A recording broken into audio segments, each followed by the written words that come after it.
Well, hello. Welcome to another segment of Cafe Talk with Pastor Glover. And I have here, as I said last week, none other than my executive assistant in the Ablaze Youth Ministry, Miss Vanessa Green. Hello. How you doing? Good. I can't believe we took so long to get you on. I mean, but we're here, so we're gonna go from here. So, how's the day been? It's been busy, but it's been good. I really can't complain. Well, good. You coping with the pandemic? Doing what you do to get through it and get on the other side of it, Yeah. and then also our along with that social distancing and social unrest still Still. going on. After the Floyd thing, and now just a couple of days ago, if I'm not mistaken, another incident. Another one. So it's ongoing and complete adjustments. So we as a ministry continue to move forward in the name of Jesus because He is in control. Absolutely. So you are my executive assistant in the ministry. Tell us other things that you do within the ministry first.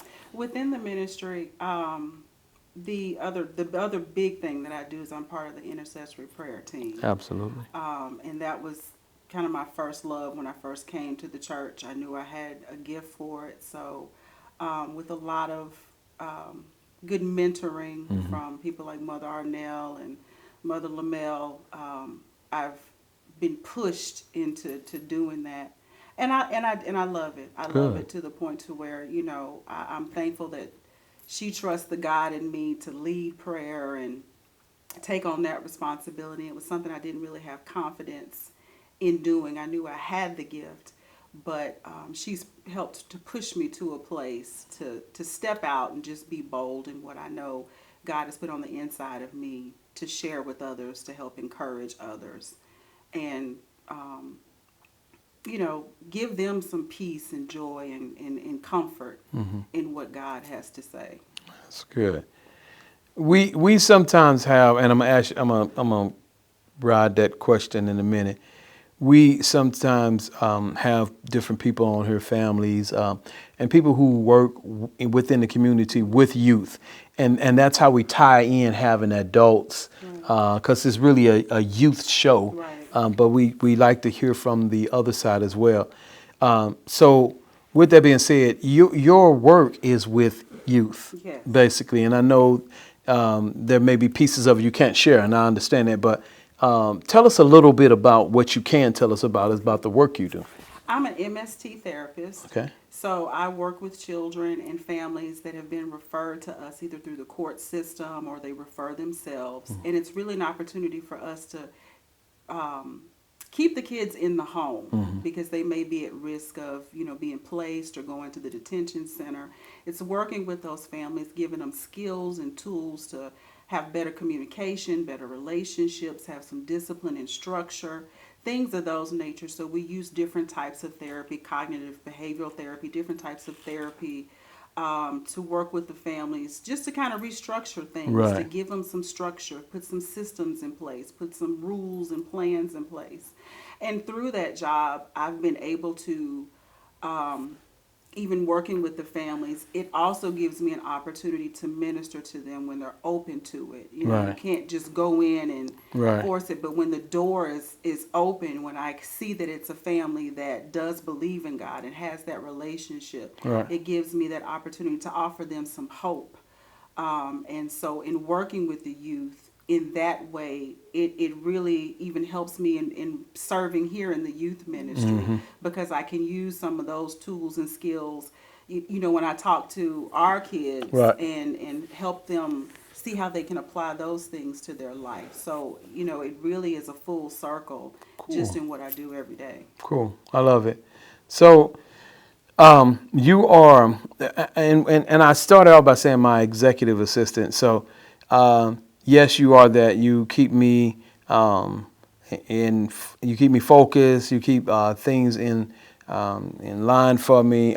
You are very detail oriented when it comes to making sure my schedule or my directions are or what they need to be. Okay, great. But one thing, you still interact, and people, when I say executive assistant, people might not understand this. You still interact with the children. Yes. You know, you still have a absolute interaction and absolute involvement with the children on a regular basis. You're not just running around making sure that Pastor Glover is straight. You know, you have more going on than that. So Yeah. tell us about your involvement and why you chose to be a part of the youth ministry. Well, after meeting you and Miss Cheryl, Mm-hmm. when I was in another capacity, I think the more that I got to know the two of you and could see what your vision was for the youth ministry coming in, I was really just drawn to that, and I wanted to be a part of helping to lay that foundation Gotcha. for the reinvention of the youth ministry and the direction that you wanted to take. I was just captivated by it was not going to be business as usual. Mm-hmm. That the children were going to be an active part. That they were really going to be trained up in the way to do ministry. That it wasn't going to just be us doing it, Right. but we would train them on how to do things, how to lead prayer, how to give sermons, how to do the announcements, Yeah. and do things of that nature. So that attracted me to it, and I just stuck with it. And then what I found is that the kids were, they were drawn to me, and that was, I don't want to say it was really a surprise, but it kind of was, because I know I do it out in the world for my job, but to have that type of responsibility, it's very humbling. I told somebody today, just the privilege of being able to like encourage somebody or just listen to them. Like, to me, that's an honor and a privilege every day. And I feel the same way about the kids. The more that I've gotten to know them, being able to do the teen check-in all through the pandemic, like that was the greatest thing. I had so much fun with them, just talking to them every couple of weeks, just checking in with them, and then yet being able to encourage them that they are the future. That they will be doing these things. They will be encouraging the generation behind them and even their peers and those, Right. ahead of them. Right. And so to see that evolution, to see such growth from where we were when we first started to Yes. where we are now, Yes. and looking at some of the kids, like it really, every time that I see them do something, when I see them minister or when I see them praise or worship, like it reminds me why we do what we do. Absolutely. And so that's always very humbling. All the phone calls, text messages, emails, like all the chaos that Yeah. goes on behind the scenes, like Yeah. when you see the finished product, Right. it's really worth it. And to have that relationship, like you said, that's the greatest thing, that they trust you, and they can feel like they can confide in you and talk to you about things. Right. And that's what we should do. I try to give them what I didn't get, Right. what I was not given. Right. That listening ear, or just that encouragement, or just that time, or just that, that hug before we could, had to do, Yeah. the The 6 distance feet and and the hug air and hug everything. and all that stuff. Yeah. Yeah, but the fact that I can give them something that I didn't have, like that's why I do this. So that lends to me saying or bringing up when I was young. Okay, so I got in a lot of trouble. People know the story. I got in a lot of trouble when I was young, and there were some people who came into my life through the system, and I'll leave it at that. Yeah. And they tried to lend a hand or some type of servitude, but they weren't there long enough. You know what I'm saying? They were in and or I was in and out, or Yeah. they were there and gone. One of the reasons why I know that I was called to first youth ministry and then on to youth minister, youth pastor, so forth and so on, is because of the havoc that I wreaked, the craziness that I did, and the not only the involvement of the things I was in, but the lack thereof, things that were involved in my life. Yeah. Parenting, whatever the thing. And I'm not that my mom was a bad parent. It's just that, she had other things going on, Right. and that's just the way it was. And so I get that when you say we try to give to them what they may not be getting. And then what some of them they may be getting it at home. They may be getting a hug or whatever have you, but it may, they still may need that extra. Yeah, And I the think, parents need that and I extra think sometimes too. the parents too, because Yeah. as I've gotten to know the kids, I've gotten to know some of the parents Right, too, right. and so it also affords me the opportunity to just, even encourage the parents, not necessarily maybe divulging what your child has talked to me Right, right, about, right. but like, I have a child, here in the ministry. She'll call me. She asked me to be her accountability partner, and so I I check on her regularly. I talked to her yesterday for about an hour, and I'll just let her mom. Her mom knows that I talked to Right, her, right. but I'll just let her know I had a good conversation with her. Is there anything else I need to know? Because the parents need that support They too. do. They're dealing with, just as many things. Juggling the kids, working in this pandemic, keeping your children safe. They're dealing with schooling and all of that. So they need that extra support and encouragement too. They need to Absolutely. know that there's somebody there that will, offer a prayer or offer encouragement to them. So the one thing that I do appreciate about the youth ministry is the parents are just as important as the children are, Absolutely. because without them, we wouldn't be able to do what we're able to do for the youth. Absolutely. But they also need to know that, they matter. We know they get tired. We know that when we ask them to, be at the church, Yeah. that means that the parent, somebody's got to bring them. Right. And so, I've gotten to, I've had the privilege of getting to know a lot of the parents too, and be able to talk to them and just even build relationships with them, just even outside of not even having to do, deal with the child, Right, but right. just as mother to mother, or just, being a sister friend to somebody. So, And I'm hoping your comments and your statements are helping us to get out that we do understand. We do absolutely. understand that when we ask them to be here, someone has to bring them. There may be extra time when they get on Zoom and they do things. We really understand that, and we talk Absolutely. about that, amongst the Absolutely. team. But also we want to make sure that we get that point to where if in some cases, if you are not willing to do that extra, the kid will find extra. The child will find extra. Right.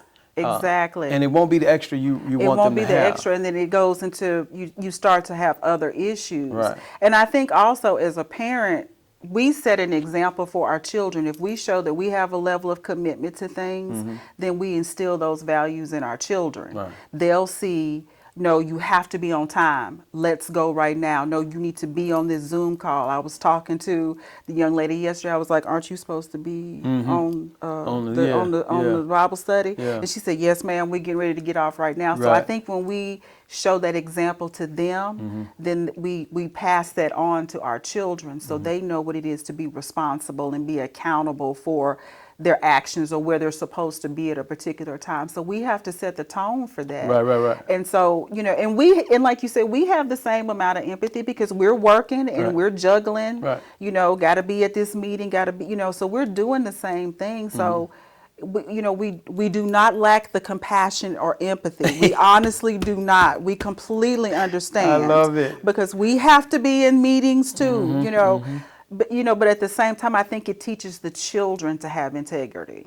One of the things I want to try to, and we really need to get this out. I think Pastor has touched on this in the past, but the conversation that you have at home, it makes it here to the church. It does. Now, that's rather positive or Right. negative, and that's rather vocal or in action. Exactly. It makes it because if you're at home and not suggesting anybody is doing this, but if you're at home and you're speaking negatively or not fond of or in disgruntledness Right. of the youth pastor or of the pastor or whatever have you or of the team member of a member, that child absorbs that, Absolutely. and where we will go and be like, hey girl, that kind of stuff. Absolutely. The children don't do that. You can see it all over their face that Absolutely. something's wrong. It is, and then it makes it difficult because you want to help address it and try to minister to that part of it, Right. but then it's difficult because it's you don't know what's being, like you said, you don't know what's Know being what's said being at said, home, right. and I know so much we talk about what we see at church versus what goes on at home, and we know how to pretend so well at Right, church, right, right. but then at home it's a whole different thing, and so you don't really know if you're getting the genuine version of the person or that child or the parent for that Right, matter right, when you right. come in contact with the parent, or if it's really something deeper that the child just really doesn't feel comfortable, or the Correct. family doesn't feel Correct. comfortable sharing or divulging. Right. So you still walk a very fine line, but I think that's where you really have to just lean into the Holy Spirit and Right. have that discernment, and just still yet tell a person, when you're ready to talk, I'm here. We're here. You can always call me. That's I it. always tell parents and kids, you can call me, you can text me, vogreen18@yahoo.com. If you have issues, and I tell them, if there's something that you have an issue with and you don't feel Yeah. comfortable talking to Minister Glover or Right. Miss Cheryl about, Right. you can come to me and let me Absolutely. help you, try Navigate to, that. navigate Yeah, this yeah, yeah. conversation or try to mediate the conversation. fine. Even the staff. It's not just for the kids, even the staff, because we're all serving together. And it's not about who has what title. It's just about we're all serving and we all have stuff going on. That's right. So let me jump in. So I am the kind that, and I find that as I get older, I get worse. I'm task oriented. I'm task focused. It could be 5 of them, and I'll be focused on those 5, and sometime I'll pass you by and you'll greet me, and I'll be focused on something else, and I'll pass you by, and it don't mean no harm. For the most part, though, I tend to, if a kid comes to me, a child comes to me, I tend to slow down. And even if I can't talk to them at that moment, I'll say, wait a minute, come walk with me, or something to that Right. effect. So I said all that to say that one of the things we really, really want to get through or get to the parents and the children is that don't charge us by your first encounter or a right. passing encounter. Absolutely.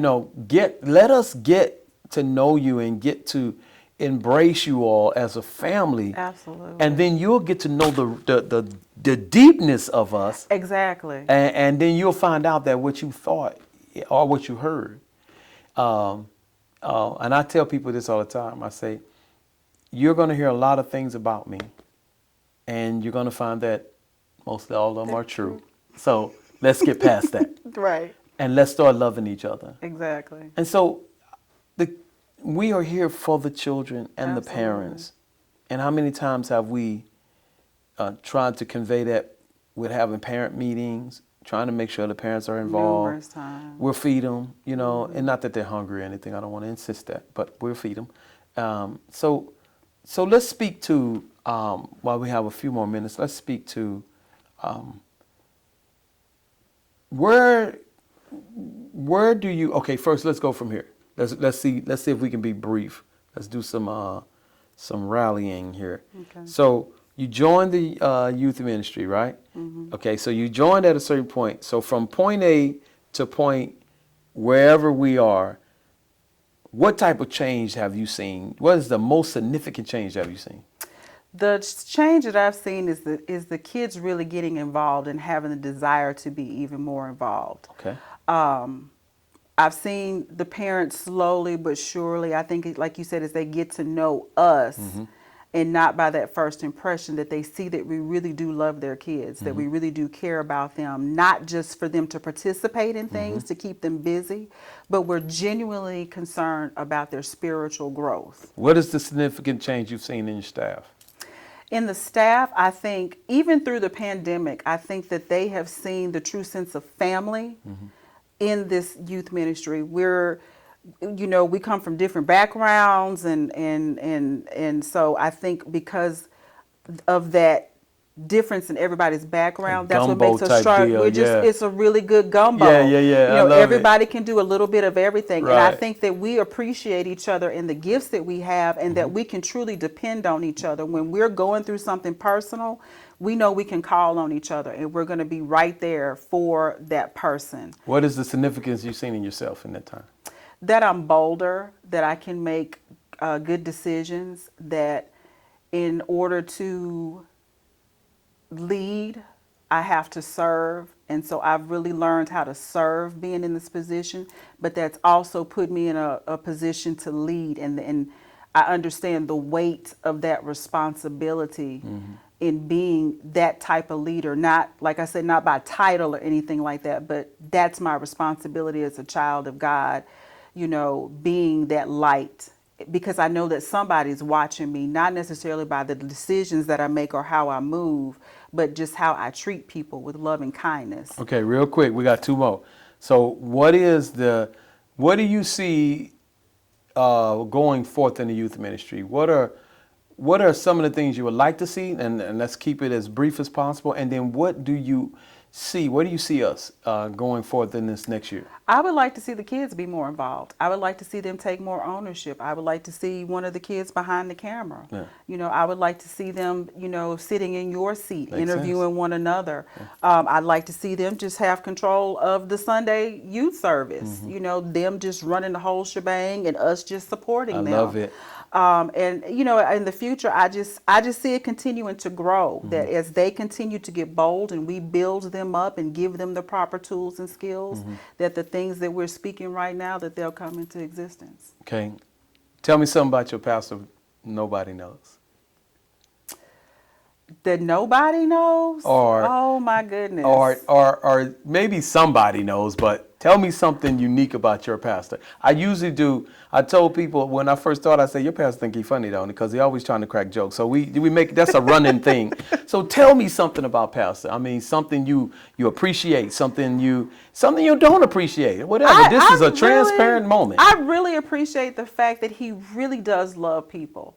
You know, he shows it in different. He genuinely Yeah, loves yeah. people, and if you listen to his sermons and certain things that he says, you know that he always has our best interest at heart. To the people that come to speak, that he has at workshops, at revivals, and things like that, he really genuinely cares because of the conversations he has with them beforehand. I appreciate his genuine love and wanting to see us be better and be better stewards and better servants in this kingdom, and all of the tools and skills that he, you know, all of the opportunities that he affords us. Yes, indeed. Well, I'm going to tell you something I don't like about you, Pastor. I don't like the fact that you hired a repo team because you know some of the people ain't going to ride that bike. That's all I'm saying. So in any regards with that, I just thought I'd get that out there. You know, you know some of the people ain't going to ride. Nobody at my house, but somebody ain't going to ride that bike. In any regards, back to, let me get myself together. I'll drop my mic and everything. I'll drop the mic on that one. So anyway, it's such a pleasure working with you. It's such a pleasure in the position that you hold. I mean, I know at first we juggled that thing back and forth. It was this person, that person. But I'm really honored where we are.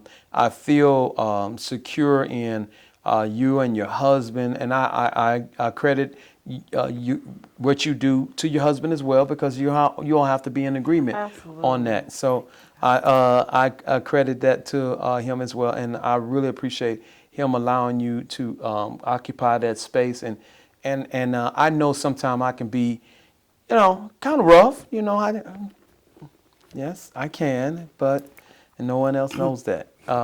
But you handle it so well, and I've seen you grow so much in the past 2 years. And I know a lot of it is pastors leading, but I would like to believe that it's my leadership style that at least contributes to some of it. So.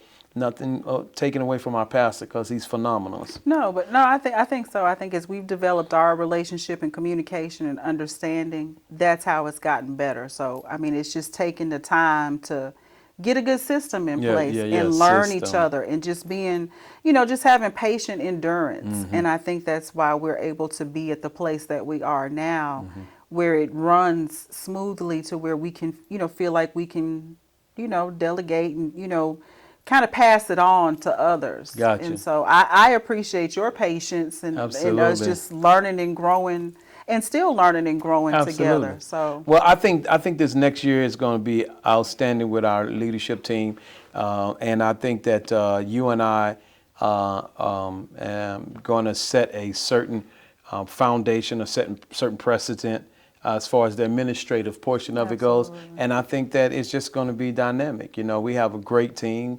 and I think that the leadership style and the leadership team, it's just going to take it to the next It level. is. So I'm going to let you introduce next week's guest as well. So again, it's always a pleasure to have one of the team members on here. I love having the children on, but every now and again, it's good to have the team members on so you can really, really hear their heart about the youth ministry. These people are not on payroll or whatever have you. They're on love roll. They're on the roll of love. They're on the roll of the heart.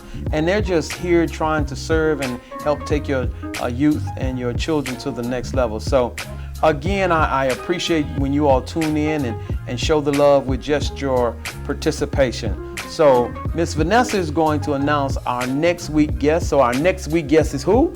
Langston Gray. Langston Gray. So join us next week. First of all, thank you for joining us for another segment of Cafe Talk with Pastor.